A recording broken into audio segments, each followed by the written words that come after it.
Good day, Sir Leo Arcayos. I am John Caldi Anyora from Section G to D. So, I'll be explaining the free surface effect. So, unsa day ang free surface effect? So, kung for example is ang vessel nimo is partially slack tank or gamay ra ay or katunga rang sud sa tubig or diri ra kutob is then kung mag-rolling ang barko ang weight sa liquid maabot diri sa ubos nga parte kung mag-rolling nga maabot diri ang liquid. So mo na gitawag nga free surface effect. So napoy kalahian kung full ni ang sud sa tank.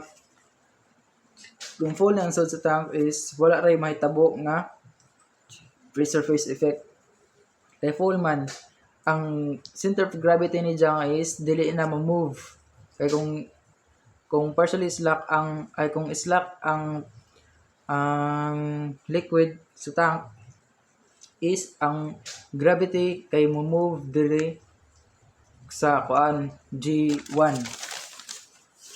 Then unsa day ang epekto ani unsa day ang epekto ani sa stability? Number 1 is reduction of metacentric height or GM. So ang free surface effect is makuhaan og GM nga maka-effect sa less stable o mas prone sa rolling stress. Number 2 is loss of writing energy. Sumuwad-an og ability ang barko nga maka-generate og writing moment nga mo counteract. So it will increase or mudako ang risk sa pag-capsize sa barko. So mudako ang risk sa pag-capsize sa barko. Then ikatulo is it will increase the heeling and listing. So ang listing ay motong mo takilid ang barko. So unsa pud ang maka-impluwensya sa free surface effect? So number 1 is breadth of tank. So kung wider ang tank is makapadako ja og risk sa free surface effect kay makadako kay mo shift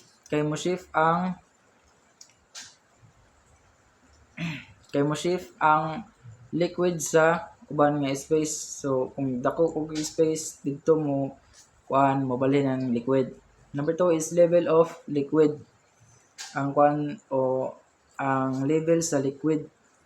So para sa gisulti ganina kung slack ang tubig, kung slack ang sod sa tank is dali ra sadya mo effect ang free surface effect. Pero kung full ang tank, kung full ang sod sa tank, then wala ray may tabo sa vessel kay dili man mobalhin ang center of the gravity. So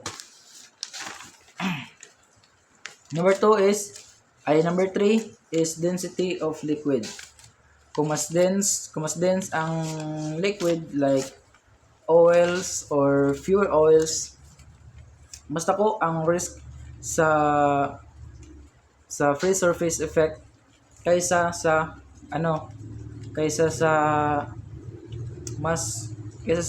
fresh water na mas gaan. So moro to akong part, sir.